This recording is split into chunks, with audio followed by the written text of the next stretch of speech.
Hi friends, welcome to gadgets Tamil. இன்றைக்கி நம்ம பார்க்க போகிறது வந்து ஏர்டெல் ஐபிடிவி தான். இன்றைக்கி வந்து ஃபுல் ரிவ்யூ பார்க்க போகிறோம்.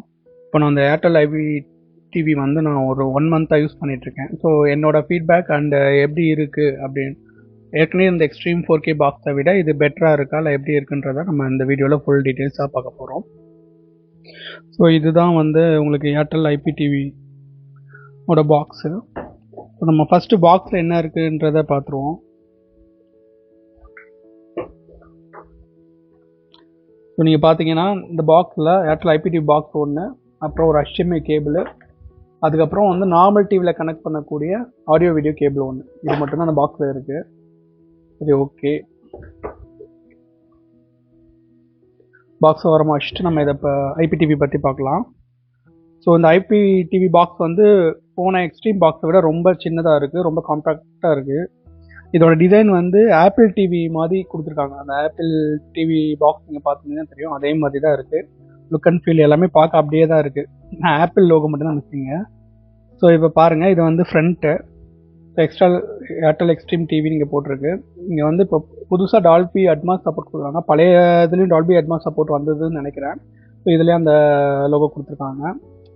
ஸோ ஃப்ரண்ட் மேலே பார்த்தீங்க அப்படின்னா ஏர்டெலோட லோகோ. ஸோ சைடில் ஒன்றும் கிடையாது. ஸோ பேக்கில் பார்த்தீங்க அப்படின்னா யூஎஸ்பி போட்டு, ஒரு ஈத்தர்நெட் போட்டு, ஒரு HDMI போட்டு, இது வந்து நான் சொன்னேன்ல ஆடியோ வீடியோ கேபிள் மாட்டுற அந்த பின்னு, அதுக்கப்புறம் பார்த்தீங்கன்னா பவர் கேபிள். இது வந்து ஒரு ரீசெட் பட்டன். ஸோ அது பின் ஏதாவது வச்சு நீங்கள் கிளிக் பண்ணீங்க அப்படின்னா அந்த பாக்ஸ் வந்து ஃபுல்லாக ரீசெட் ஆயிரும். ஸோ இதுதான் இதில் இருக்க போர்ட்டு. பழைய பாக்ஸில் பார்த்தீங்க அப்படின்னா உங்களுக்கு ஒரு மெமரி கார்டு ஸ்லாட் ஒன்று இருக்கும், பட் இதில் அது கிடையாது. மற்றபடி எல்லாமே கரெக்டாக அது பழைய பாக்ஸ் என்ன இருக்கோ அது அப்படியே தான் இருக்குது. ஸோ இந்த பாக்ஸில் பார்த்தீங்கன்னா இங்கே ஒரு பவர் எல்இடி லைட் கொடுத்துருக்காங்க. ஸோ நீங்கள் பவரில் கனெக்ட் பண்ணிட்டோன்னே இந்த எல்இடி பிளிங்க் ஆயிரும். ஸோ எக்ஸ்ட்ரீம் பாக்ஸ் ஆன் ஆனால் இங்கே வந்து உங்களுக்கு ஒரு லைட் எரியும். ஸோ நான் இதை பவரில் கனெக்ட் பண்ணிவிட்டு எப்படி இருக்குன்றது நான் உங்களுக்கு காட்டுறேன். ஐபிடிவியோட ரிமோட்டை நான் உங்களுக்கு காட்ட மறந்துட்டேன். ஸோ பாருங்கள், இதுதான் வந்து ஏர்டெல் ஐபிடிவியோட புது ரிமோட்டு. ஸோ ஆல்ரெடி இருந்த ரிமோட்டை விட கொஞ்சம் பெட்டர் பண்ணியிருக்காங்க. ஸோ ஆல்ரெடி எல்லாமே இது கீழே இருந்துச்சுன்னு நினைக்கிறேன். ஸோ இது எல்லாமே மேலே கொண்டு வந்திருக்காங்க. வாய்ஸ் அசிஸ்டன்ட் கொடுத்துருக்காங்க, எல்லாத்துக்குமே டெடிகேட் பட்டன் கொடுத்துருக்காங்க. அந்த ரிமோட்டும் முன்னை விட கொஞ்சம் ஸ்லீக்காக இருக்குது. ஸோ பேக்கில் பார்த்தீங்கன்னா எப்பயும் போட AAA பேட்டரி 2. ஸோ இதில் லைவ் பட்டன் வந்து ஆட் பண்ணியிருக்காங்க. ஸோ நீங்கள் இப்போ டிவிக்கு போகணுன்னா டேரெக்டாக லைவ் பட்டன் அமைக்கிட்டு சேனல்ஸ்க்கு போய்க்கலாம். ஸோ இந்த மாதிரி நிறைய ஃபீச்சர்ஸ். அதே மாதிரி ஆப்ஸ் போகணும் அப்படின்னா டேரெக்டாக ஆப் பட்டனு, அதே மாதிரி செட்டிங்ஸ் வந்து டேரெக்டாக செட்டிங்ஸ் பட்டன். ஸோ இந்த தடவை நிறையா வந்து டெடிகேட்டட் கொடுத்துருக்காங்க. செட்டிங் பட்டன் நிறைய கொடுத்துருக்காங்க. லைவ் டிவிக்கு தனி பட்டனு, ஸோ நீங்கள் ஏர்டெல் ஆப் எக்ஸ்ட்ரீம் ஆப் போகிறதுக்கு தனி பட்டன், இந்த மாதிரி எல்லாத்துக்கும் தனித்தனி பட்டன் கொடுத்துருக்காங்க. ரிமோட் வந்து முன்னை விட யூஸ் பண்ண ஸ்மூத்தாகவும் இருக்குது. ஸோ இப்போது நான் ஏர்டெல் டிவி ஆன் பண்ணிட்டேன்.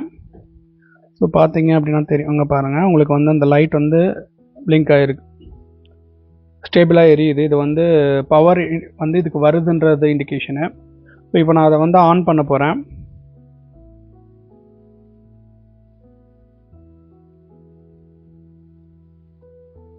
உங்களுக்கு தெரியும்னு நினைக்கிறேன், ஆனால் எப்படி தெரியுதுன்னு தெரில. இந்த எக்ஸ்ட்ரீம் டிவி வந்து இலுமினேட் ஆகிருக்கு, நல்லா பாருங்கள். ஸோ இது முன்னாடி வந்து அப்படி இல்லை. இப்போ வந்து அந்த உங்களுக்கு எக்ஸ்ட்ரீம்ன்றது வந்து ஒரு ஒயிட் லைட் தெரியுது. க்ளோஸ்அப்பில் பார்த்தா தெரியும், இங்கேயும் ஒயிட் லைட் இருக்கும், இதுலேயும் ஒரு லைட் தெரியும். நான் வந்து இப்போ டிவியில் வந்து கனெக்ட் பண்ணிட்டேன் ஏர்டெல் ஐபிடிவி பாக்ஸை. ஸோ இதுதான் நீங்கள் பார்த்துட்ருக்கீங்களா, இதுதான் வந்து ஹோம் ஸ்க்ரீனு. ஸோ இப்போ ஹோம் ஸ்க்ரீனில் ஹோமில் இருக்குது. ஸோ நான் சேஞ்ச் பண்ணுற பாருங்கள், TV channels, movies, sports, apps, plans and offers, wifi, notification, settings. So Android செட்டிங்ஸில் டிவைஸ் ப்ரிஃபரன்ஸில் வந்துட்டு அபோட்டில் போனீங்க அப்படின்னா ஸோ உங்களுக்கு இந்த டிவியோட டீடைல்ஸ் இருக்குது. ஆண்ட்ராய்டு வந்து டிவி OS வெர்ஷன் 14 ரன் ஆகிட்டுருக்கு. பட் லாஸ்ட் செக்யூரிட்டி பார்த்தீங்கன்னா November 1, 2024 தான் இருக்குது. ஆண்ட்ராய்டு செக்யூரிட்டி பேட்ச் லெவல் வந்து நவம்பரில் தான் இருக்குது. பட் லேட்டஸ்ட் ஆண்ட்ராய்டு 14 வந்து ரன் ஆகுது. அண்ட் UI வந்து ரொம்ப ஸ்மூத்தாகவே இருக்குது. ஸோ ஓகே, நம்மளோட இது பார்த்தாச்சு. ஸோ இப்போ நம்ம வந்துட்டு ஹோம் ஸ்க்ரீனில் போயிட்டு ஐபிடிவி எப்படி இருக்குன்றதை பார்த்துக்கலாம். ஸோ பாருங்கள், இதுதான் ஹோம் ஸ்க்ரீனு. ஸோ நீங்கள் ஆப்ஸ் வந்தீங்க அப்படின்னா ஸோ இந்த ஆப்ஸ் எல்லாமே சில ஆப்ஸ் எல்லாமே உங்களுக்கு ப்ரீ இன்ஸ்டால்டாக வந்துடுது. ஸோ உங்களுக்கு தேவையான ஆப்ஸை வந்து நீங்கள் வந்து ப்ளே ஸ்டோர்லேருந்து டவுன்லோட் பண்ணிக்கலாம். ஏன்னா இது ஆண்ட்ராய்ட் டிவின்றனால டேரக்ட் ப்ளே ஸ்டோர் ஆப்ஷன் வந்து உங்களுக்கு அவைலபிள் இருக்குது. கூகுள் ப்ளே ஸ்டோர் வந்து பார்த்தா தெரியும். ஸோ உங்களுக்கு கூகுள் ஆப்ஸ்னே வந்து ஒரு காலம் இருக்குது. அதில் பாருங்கள், கூகுள் ப்ளே ஸ்டோரு, யூடியூப்பு, அப்புறம் வந்துட்டு Google play games and YouTube music இருக்குது. இந்த கூகுள் ப்ளே கேம்ஸ் வந்து ஒர்க் ஆகாதுன்னு நினைக்கிறேன். ஏன்னா அது எல்லாமே இப்போது கொஞ்சம் கொஞ்சமாக மாற்றிட்டு வராங்க.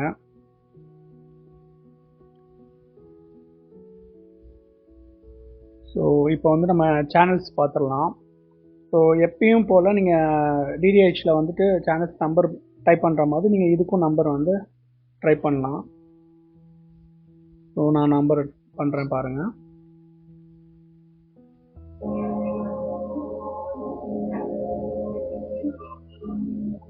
ஸோ சேனல் ஸ்டார்ட் ஆகிடுச்சு பாருங்கள். நான் வந்து சவுண்டை மியூட் பண்ணிக்கிறேன்.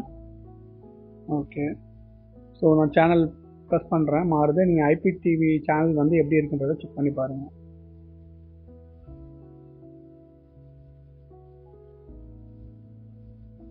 சேனல் குவாலிட்டி எப்படி இருக்குன்றதை பாருங்கள். டிடிஹெச்சில் குவாலிட்டி எந்த அளவுக்கு இருந்துச்சோ அந்தளவுக்கு ஐபிடிவியில் வரும். எப்படின்னா உங்களோட ஃபைபரில் வந்து எந்த பிரச்சனையும் இல்லை, உங்களோட ஸ்பீடு வந்து 100 mbps இருக்குது அப்படின்னா உங்களுக்கு வந்து நல்லா தெரியும். இப்போ இந்த ஃபைபர் நெட்டை வந்து நிறைய பேர் யூஸ் பண்ணுறாங்கன்ற போது அதோட ஸ்பீடு குறையும் போது உங்களோட டிவி குவாலிட்டியும் குறைய தான் செய்யும். அதர் தென் வந்து உங்களோட டிவி குவாலிட்டி வந்து டிடிஹெச் பார்க்குற அளவுக்கு நல்லாவே இருக்கும். இங்கே பாருங்கள், Sun TV HD. So clarity வந்து நல்லாவே தான் இருக்கும், எந்த பிரச்சனையும் கிடையாது.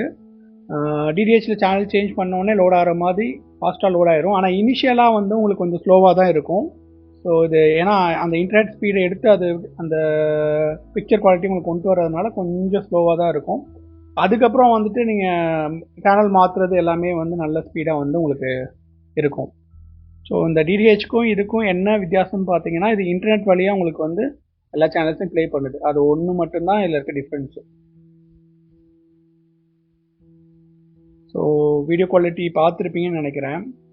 ஸோ இதில் வந்து வேறு என்ன பிரச்சனை இருக்குது அப்படின்னு சொல்லிட்டு பார்த்தீங்க அப்படின்னா, இன்டர்நெட் இல்லைன்னா உங்களுக்கு வந்து ஒர்க் ஆகாது. ஸோ இன்டர்நெட் வந்து கண்டிப்பாக வேணும். அதுவும் வந்து Airtel fibre or Airtel air fibre இருந்தால் மட்டும்தான் இந்த ஐபிடிவி பாக்ஸ் வந்து ஒர்க் ஆகும். நீங்கள் வேறு எந்த ஒய்ஃபைல இதை கனெக்ட் பண்ணாலுமே வந்து உங்களால் வந்து எதுவுமே அக்சஸ் பண்ண முடியாது. பாக்ஸே வந்து உங்களுக்கு வந்து ஒர்க் ஆகாது, பிளாங்காக ஆகிட்டு நீங்கள் வந்து ஒய்ஃபை நெட்ஒர்க்கில் வந்து ஏர்டெல் நெட்ஒர்க்கில் கனெக்ட் பண்ணுங்கன்ற மாதிரியான ஒரு மெசேஜ் தான் உங்களுக்கு கொடுக்குமே தவிர கனெக்ட் ஆகாது. ஸோ நான் எல்லாமே ட்ரை பண்ணி பார்த்துட்டேன். ஸோ ட்ரை பண்ணிட்டு தான் நான் வந்து உங்களுக்கு இதெல்லாம் டீட்டெயில்ஸ் நான் எக்ஸ்பீரியன்ஸ் பண்ண விஷயங்கள்லாம் நான் சொல்கிறேன். ஸோ நெட் ஏதாவது ப்ராப்ளம் ஆகி கட் ஆகிடுச்சு அப்படின்னா உங்களால் வந்து சேனல்ஸ் எதுவுமே பார்க்க முடியாது. நீங்கள் வந்து ஹாட்ஸ்பாட் கனெக்ட் பண்ணி பார்த்துருக்கலாமான்னு கேட்டிங்க அப்படின்னா ஹாட்ஸ்பாட் கனெக்ட் பண்ணாலும் ஒர்க் ஆகாது. அதுதான் வந்து இந்த ஐபிடிவி பாக்ஸில் இருக்க ப்ராப்ளம். ஐபிடி பாக்ஸில் மட்டும் இல்லை, ஏர்டெல் எக்ஸ்ட்ரீம் பாக்ஸ்லையுமே வந்து உங்களுக்கு ரீசார்ஜ் ஆக்டிவாக இருந்தால் மட்டும்தான் ஒர்க் ஆகும். அதே மாதிரி இதுலேயும் ரீசார்ஜ் ஆக்டிவாக இருந்தால் மட்டும்தான் அந்த பாக்ஸ் ஒர்க் ஆகும். இப்போ ஏர்டெல் எக்ஸ்ட்ரீமில் பார்த்தீங்க அப்படின்னா உங்களுக்கு நீங்கள் வந்துட்டு ஏர்டெல் ஒய்ஃபை எடுக்காட்டினா கூட நீங்கள் வேறு ஒய்ஃபை போட்டு அந்த பாக்ஸை யூஸ் பண்ணிக்கலாம். ஆனால் இதில் அப்படி கிடையாது. இதில் வந்து ரீசார்ஜ் ஆக்டிவாக இருக்கணும். அதே சமயம் வந்து நீங்கள் ஏர்டெல் ஏர் ஃபைபர் ஆர் ஃபைபர் கனெக்ஷனில் வந்து கனெக்ட் பண்ணியிருந்தால் மட்டும்தான் இந்த பாக்ஸ் இந்த சேனல்ஸ் எல்லாமே ஒர்க் ஆகும். அண்ட் அதே மாதிரி வந்து இப்போ நீங்கள் 2 டிவி வச்சுருக்கீங்க, எனக்கு ஒரு ஐபிடிவி பாக்ஸ் இருக்குது, இன்னொரு ஐபிடி பாக்ஸ் வேணும் அப்படின்னா கஸ்டமர் கேரில் என்ன சொல்கிறாங்கன்னா நீங்கள் அடிஷ்னலாக வந்து 750 சம்திங் கட்டிட்டு வாங்கிக்கலாம் அப்படின்ற மாதிரி சொல்கிறாங்க. ஒரு சிலர் என்ன சொல்கிறாங்க அப்படின்னா நீங்கள் வந்து நியூ கனெக்ஷனோட மட்டும்தான் இதை வாங்க முடியும், அடிஷ்னல் பாக்ஸ்லாம் வாங்க முடியாது அப்படின்னு சொல்கிறாங்க. ஸோ இது வந்து கஸ்டமர் கேர் சைட்ஸ்லேருந்தே வந்து இதுக்கு எந்த கிளாரிட்டியுமே இல்லை. ஸோ அதனால் இப்போ நீங்கள் வந்து ஐபிடிவி பாக்ஸ் வந்து நியூ கனெக்ஷனுக்கு மட்டும்தான் கிடைக்கும். நீங்கள் எக்ஸிஸ்டிங் ஃபைபர் கனெக்ஷனோ ஏர் ஃபைபர் கனெக்ஷன் வச்சுருக்கீங்க, எனக்கு ஒரு ஐபிடிவி பாக்ஸ் வேணும்னா உங்களுக்கு தரமாட்டாங்க. ஆனால் நியூஸில் மற்ற விஷயங்களில் நீங்கள் கேள்விப்படும் போது நீங்கள் வந்து எக்ஸிஸ்டிங் கஸ்டமரும் பிளான் அப்டேட் பண்ணிங்கன்னா உங்களுக்கு கிடைக்கும்னு சொல்லுவாங்க. அது கிடைக்கவே கிடைக்காது. ஏர்டெல் பிளாக்ல நீங்கள் ஆல்ரெடி இருந்தீங்கன்னா அந்த கனெக்ஷனை நீங்கள் சரண்டர் பண்ணிட்டு நியூ கனெக்ஷனாக எடுத்தால் மட்டும்தான் வந்து உங்களால் ஐபிடிவி பாக்ஸை வாங்க முடியும். இல்லைன்னா உங்களுக்கு வந்து ஐபிடிவி பாக்ஸ் கிடைக்காது. ஸோ அதை வந்து நீங்கள் நோட் பண்ணிக்கோங்க. ஸோ சேனல் குவாலிட்டி நீங்கள் பார்த்துருப்பீங்க, ஹெச்டி அண்ட் நான் ஹெச்டி சேனல்ஸ் எல்லாமே பார்த்துருப்பீங்க. இப்போ நான் பண்ணதெல்லாம் நீங்கள் பார்த்துருந்தா உங்களுக்கு பிக்சர் குவாலிட்டி வந்து நல்லாவே தெரிஞ்சிருக்கும். ஸோ நீங்கள் 4K டிவி யூஸ் பண்ணுறீங்க அப்படின்னா உங்களுக்கு பிக்சர் குவாலிட்டி நல்லாவே இருக்கும். ஹெச்டி டிவிலையும் வந்து நல்லாவே இருக்கும். இப்போ நீங்கள் வந்து ஹெச்டி வச்சுருக்கீங்க, நான் வந்து 4K பாக்ஸ் போடலான்னா போடலாம், ஒன்றும் பிரச்சனை கிடையாது. உங்களுக்கு வந்து உங்கள் டிவியில் வந்து ஹெச்டி குவாலிட்டிலாம் தெரியும். இப்போ நீங்கள் வந்துட்டு 4K பாக்ஸ் வச்சுருக்கீங்க, அது 4K டிவி இருக்குது, நான் வந்து 4Kல தான் கனெக்ட் பண்ணி பார்க்க போகிறேன் அப்படின்னா குவாலிட்டி வந்து நல்லாவே இருக்கும். ஸோ எந்த ப்ராப்ளமும் கிடையாது. வேற இது சம்மந்தப்பட்ட டவுட்ஸ் உங்களுக்கு ஏதாவது இருந்துச்சு அப்படின்னா நீங்கள் கமெண்ட்ஸில் கேட்கலாம், நான் வந்து உங்களுக்கு எக்ஸ்பிளைன் பண்ணுவேன். என்னை பொறுத்த வரைக்கும் ஐபிடிவி வந்து ஒர்த்தான்னு பார்த்தீங்க அப்படின்னா எனக்கு வந்து ஒர்த்து தான். ஏன் கேட்டிங்க அப்படின்னா நான் வந்து டிடிஹெச் வந்து எனக்கு மோஸ்ட் ஆஃப் த டைம் வந்து மழை, அந்த கிளைமேட்டு சேஞ்சஸு அண்ட் காற்றடிக்கும் போது வந்து இலை மரங்கள்லாம் அசையும் போது எனக்கு வந்து சிக்னல் வந்து பாதிக்குது. ஸோ இது போடும் போது எனக்கு அந்த ப்ராப்ளம் கிடையாது, எனக்கு வந்து தெளிவாக எல்லா சேனல்ஸுமே தெரியுது. ஸோ அதனால எனக்கு வந்து இது ஒர்த்து. ஸோ நீங்கள் வந்து உங்களுக்கு உங்கள் ஏரியாவில் எப்படி இருக்குன்றதை பொறுத்து தான் இருக்குது. இப்போ உங்களுக்கு வந்து ஏர் ஃபைபரோ இருக்கு, நான் வந்து இதை யூஸ் பண்ணிக்கலாம் அப்படின்னு நினச்சிங்க அப்படின்னா, நீங்கள் ஆல்ரெடி வச்சுருந்தீங்க அப்படின்னா நீங்கள் வந்து சரண்டர் பண்ணி நியூ கனெக்ஷன் எடுத்து தான் நீங்கள் பண்ண முடியும். ஸோ நான் புதுசாக போகிறீங்கன்னா நீங்கள் நியூ கனெக்ஷன் எடுத்திங்கன்னா உங்களுக்கு இந்த ஐபிடிவி பாக்ஸ் வந்து கிடச்சிடும். ஸோ எந்த ப்ராப்ளமும் கிடையாது. அண்ட் என்னை பொறுத்த வரைக்கும் ஒர்த்து. ஸோ இது வந்து எக்ஸிஸ்டிங் ஃபைபர் பிளான் வந்து எப்படி நீங்கள் வந்து அட்வான்ஸாக 3 months பிளான் கட்டி வாங்குறீங்களோ 2500 சம்திங் வரும்னு நினைக்கிறேன். அட்வான்ஸ் பிளான் கட்டி வாங்கினீங்கன்னா அப்படி வாங்கிட்டீங்கன்னா உங்களுக்கு வந்து வைஃபை ரூட்டரு அண்ட் இந்த ஐபிடிவி பாக்ஸ் வந்து ஃப்ரீ ஆஃப் காஸ்ட்டில் வந்துடும். அந்த நீங்கள் கட்டுற டெபாசிட் அமௌண்ட்டை வந்து உங்களோட அடுத்த பில்லில் வந்து கழிச்சிட்டு வந்துடுவாங்க. ஸோ இந்த வீடியோ உங்களுக்கு பிடிச்சிருக்கும்னு நினைக்கிறேன். ஸோ உங்களுக்கு வந்துட்டு ஏதாவது டவுட்ஸ் இருந்துச்சுன்னா எனக்கு வந்து கமெண்ட்டில் கேளுங்க. வீடியோ பிடிச்சிருந்தா லைக் பண்ணுங்கள், அதே மாதிரி நிறைய பேருக்கு ஷேர் பண்ணுங்கள். நீங்கள் ஷேர் பண்ண தான் என்னால் நிறைய வீடியோஸ் போட முடியும். அதே மாதிரி இப்போ வந்து என்கிட்ட ஏர்டெலோட 4K எக்ஸ்ட்ரீம் பாக்ஸும் இருக்குது. இப்போ அந்த எக்ஸ்ட்ரீம் பாக்ஸ் டிடிஹெச்சோட இருக்கிறதுக்கும் இந்த ஐபிடிவி பாக்ஸுக்கும் ஒரு கம்பேரிஷன் போடணும் அப்படின்னு நீங்கள் கேட்டிங்க அப்படின்னா நான் கம்பேரிஷன் வீடியோவும் போடுறேன். தேங்க்யூ.